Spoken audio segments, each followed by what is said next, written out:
Hello viewers, this is Just Fake Network TV, a place where you can get the latest information about Nigeria news. For those who subscribe, I want to say a very big thank you to you. I will say God bless you for subscribing. If you're yet to do so, please kindly press the subscription button below. And now the news in details. This is how Saraki and Abdulrazaq families became enemies in Kwara State. The families of Dr. Bukola, Saraki and Governor Abdulrazaq are the two powerhouses in the politics of Kwara State.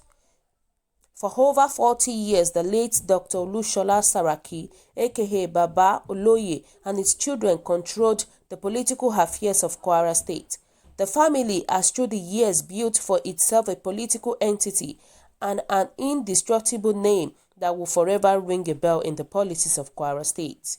Before Oloye retired from active politics, his children, Dr. Abubakar Bukola Saraki and Ms. Gbemisola Saraki, had already established themselves as frontline politicians in the state. After Oloye, who was once a Senate leader, died in November 2012, his son Bukola assumed the position of a political godfather and kingmaker. His father was in the state. He called the shots and attained a position his father could not in politics. He became the Senate president and also had a whole state government at his disposal.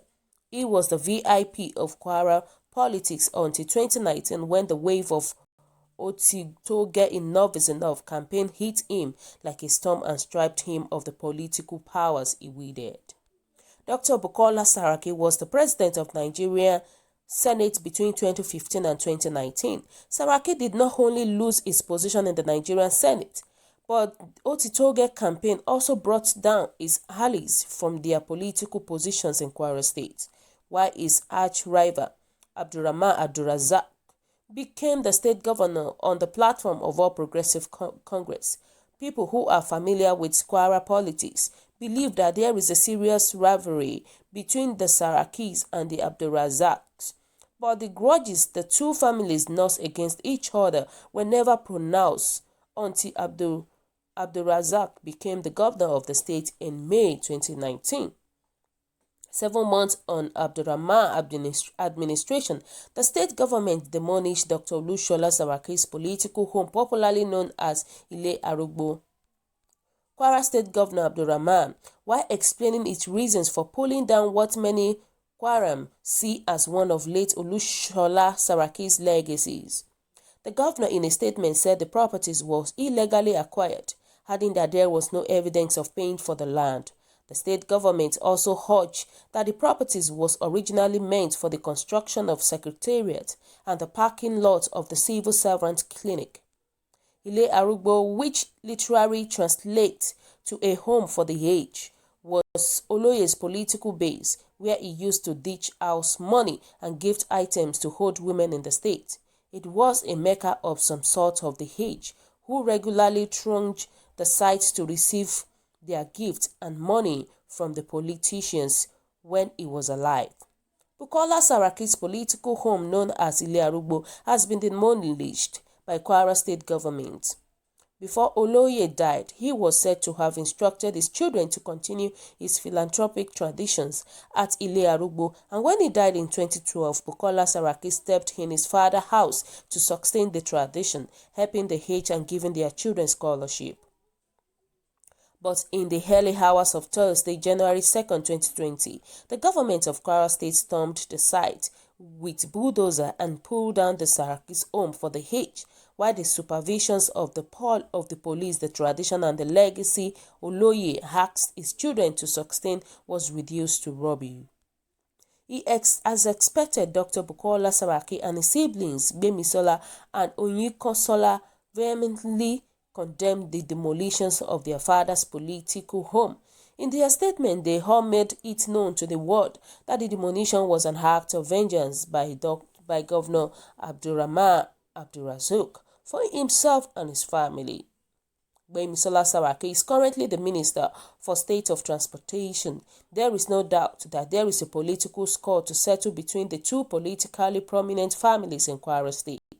But in a bid to unearth the cause and the depth of their rivalry, Pulse took a look into how the two families established themselves in the politics of Kwara State and what went wrong between their patriarch. In the 50s, Alhaji Abdulrazaq Folorunsho, the first lawyer and senior advocate of Nigeria from the northern part of the country, emerged as a prominent politician in Kwara State. He is arguably the foremost political figures to reckon with in Kwara, even before the state was created in 1967. Alhaji Abdulrazaq Folorunsho is the father of the current governor of Kwara State. The political hegemony was acknowledged by the federal government. The recognition contributed to his career and achievements as he was appointed Nigeria's ambassador to Ivory Coast in 1962.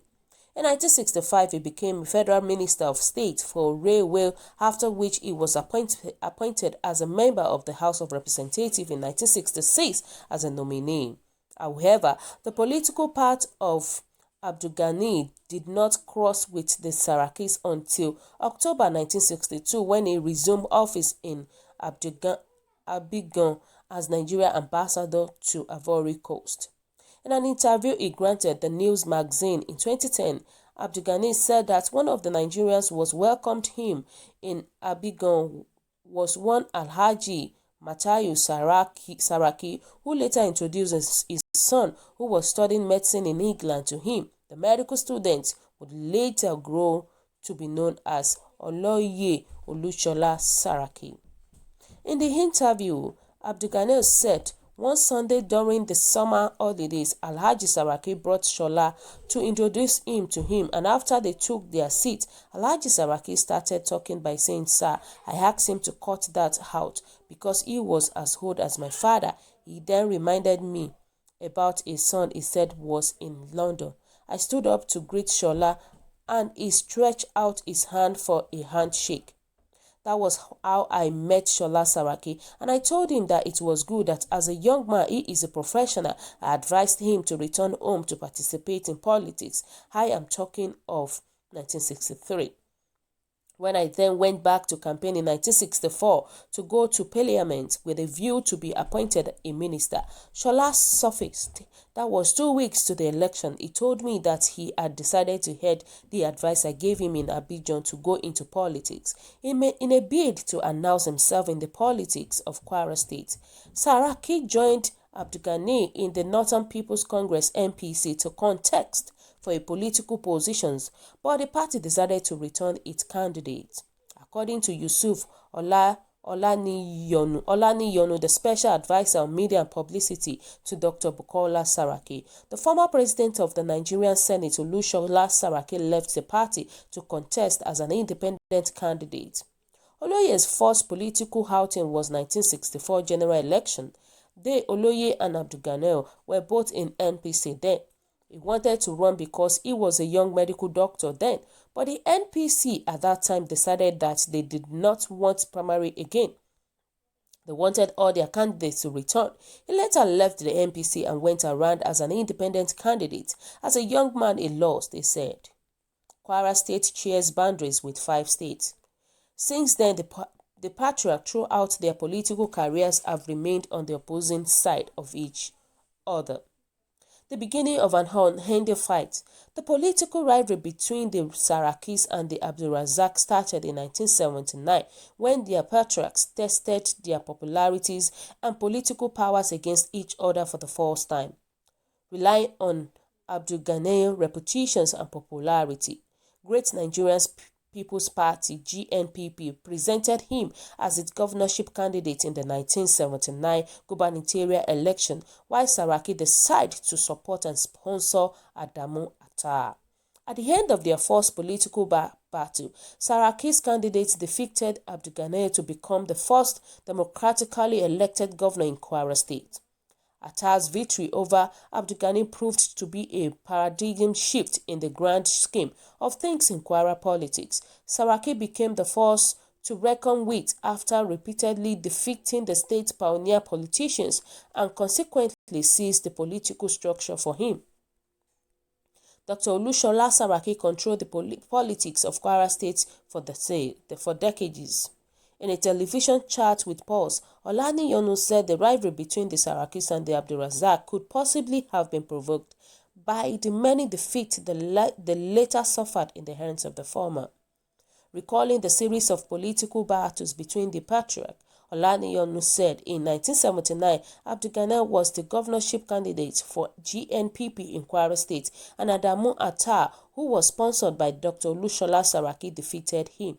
In 1997, when Alhaji Shahaba, sponsored by Saraki, became governor of the state, his son, Dr. Alimi Abdulrazaq, was an aspirant on the XDP platform, but Saraki's candidate got the ticket. If we also look at 1999, Alimi again was the governorship candidate of PDP, while Lawal, supported by Saraki, won. Senator Shahaba was elected governor of Kwara State in 1992. In 2003, when Dr. Bukola Saraki became governor, Abdulghani's son, Abdurrahman, the incumbent governor, was in PDP seeking to become the state governor. But the Sarakis came from ANPP and Obasanjo handed over the structure to them because he knew they are the one who could deliver the state to him. Once the Sarakis came in, they took over the structure, and that is how Dr. Bukola Saraki became the governorship candidate of the PDP and he won. In 2011, Abdurrahman was the governorship candidate of CPC and Abdul Fattah Ahmed, sponsored by Bukola Saraki, defeated him. In 2015, Abdurrahman contested as a senatorial candidate against Dr. Abubakar Bukola Saraki. He lost again. So, it's been like that between the two families. Apart from politics, a number of other factors are allegedly responsible for the rivalry between the Sarakis and the Abdulrazaq. Like every other part of the country, chieftaincy title in Kwara are regarded as a mark of status and half-links. The higher the rank of an individual, the more respect he or she commands. For the Sarakis, the Emirates tends to favor them with titles that elevate their status and social rank above the Abdulrazaq in Kwara State. According to Olaniyonu, the rivalry could also have been accentuated by the higher positions the Sarakis owned in the Ilorin Emirate. The Imam of Ilorin, Alhaji Ibrahim Sulu, has spent over 20 years on the throne. Abdulghani is older than Oloye, but the late Olushola Saraki had a higher title than him. He moved from Saraki to become Waziru, which is the third in rank to the Imam, and when Oloye died, they gave the title to Bukola Saraki. They elevated him. For many years, his father was Saraki of Ilorin, and after Bukola became governor, they moved his father up to Waziri and gave him to Saraki, and when his father died, they promoted him to Waziru. In the Emirate now, he is a senior to Abdulghani, the state governor's father. However, it is noteworthy that the Waziru title was vacant for almost 6 years before it was conferred on Dr. Bukola Saraki. His father, who was the previous holder of the title, died in 2012, and the Emirates didn't confirm the title on Sarakis until July 2018, when he was the president of the Nigerian Senate. Given Saraki the title was ostensibly informed by his political exploits, and the Imam of Ilorin, Alhaji Ibrahim Sulu Gambari, confirmed this. The Emirate of Ilorin, Alhaji Ibrahim Sulu Gambari, blessing Dr. Bukola Saraki when he was named 4th Waziru of Ilorin State. So guys, what is your own take? What is your own opinion? Kindly drop your comments at the comment section below. For those who subscribe, I want to say a very big thank you to you. I will say God bless you for subscribing. If you're yet to do so, please kindly press the subscription button below and also press the notification button. Whenever we upload video, you should be able to see it. God bless you.